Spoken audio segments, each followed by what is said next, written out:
Il couche à Géba, Rama tremble, Gibéa de Saül prend la fuite. Fais éclater ta voix, fille de Galim. Prends garde, Laïs. Malheur à toi, Anatote. Madmena se disperse, les habitants de Gébim sont en fuite. Encore un jour de halte à Nob, et il menace de sa main la montagne de la fille de Sion, la colline de Jérusalem. Voici, le Seigneur, l'Éternel des armées, brise les rameaux avec violence. Les plus grands sont coupés, les plus élevés sont abattus. Il renverse avec le fer les taillis de la forêt, et le Liban tombe sous le puissant. Ésaïe, chapitre 11. Puis un rameau sortira du tronc d'Isaïe, et un rejeton naîtra de ses racines. L'Esprit de l'Éternel reposera sur lui. Esprit de sagesse et d'intelligence, esprit de conseil et de force, esprit de connaissance et de crainte de l'Éternel. Il respirera la crainte de l'Éternel. Il ne jugera point sur l'apparence, il ne prononcera point sur un oui-dire. Mais il jugera les pauvres avec équité, et il prononcera avec droiture sur les malheureux de la terre. Il frappera la terre de sa parole comme d'une verge, et du souffle de ses lèvres il fera mourir le méchant. La justice sera la ceinture de ses flancs, et la fidélité la ceinture de ses reins. Le loup habitera avec l'agneau, et la panthère se couchera avec le chevreau. Le veau, le lionceau et le bétail qu'on engraisse seront ensemble, et un petit enfant les conduira.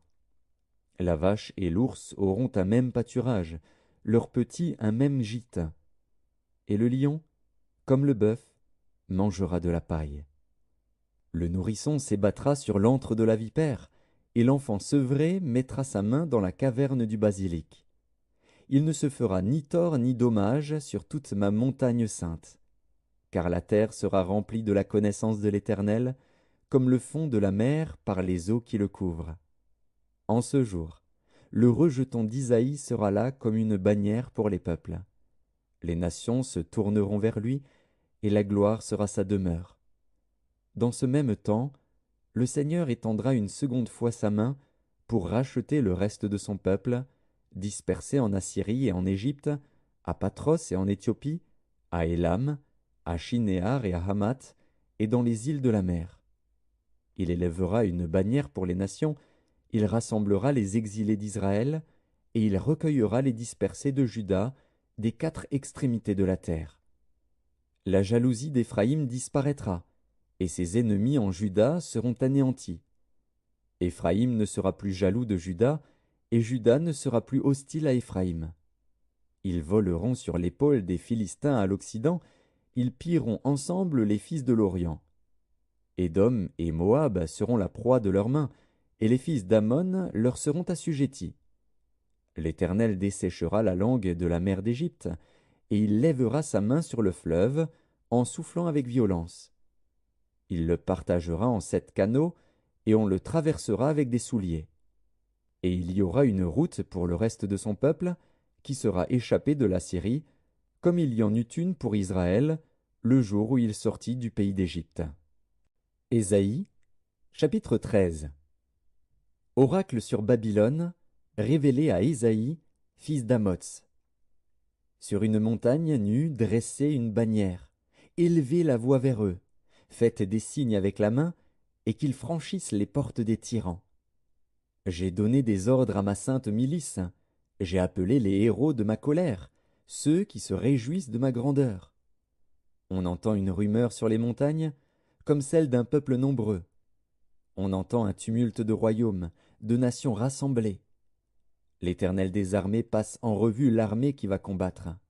Ils viennent d'un pays lointain, de l'extrémité des cieux. L'Éternel et les instruments de sa colère vont détruire toute la contrée. Gémissez, car le jour de l'Éternel est proche. Il vient comme un ravage du Tout-Puissant. C'est pourquoi toutes les mains s'affaiblissent, et tout cœur d'homme est abattu. Ils sont frappés d'épouvante. Les spasmes et les douleurs les saisissent. Ils se tordent comme une femme en travail. Ils se regardent les uns les autres avec stupeur. Leurs visages sont enflammés. Voici, le jour de l'Éternel arrive, jour cruel, jour de colère et d'ardente fureur, qui réduira la terre en solitude et en exterminera les pécheurs. Car les étoiles des cieux et leurs astres ne feront plus briller leur lumière, le soleil s'obscurcira dès son lever, et la lune ne fera plus luire sa clarté. Je punirai le monde pour sa malice, et les méchants pour leurs iniquités. Je ferai cesser l'orgueil des hautains, et j'abattrai l'arrogance des tyrans. Je rendrai les hommes plus rares que l'or fin, je les rendrai plus rares que l'or d'Ophir. C'est pourquoi j'ébranlerai les cieux, et la terre sera secouée sur sa base, par la colère de l'Éternel des armées, au jour de son ardente fureur. Alors, comme une gazelle effarouchée, comme un troupeau sans berger, chacun se tournera vers son peuple, chacun fuira vers son pays. Tous ceux qu'on trouvera seront percés, et tous ceux qu'on saisira tomberont par l'épée. Leurs enfants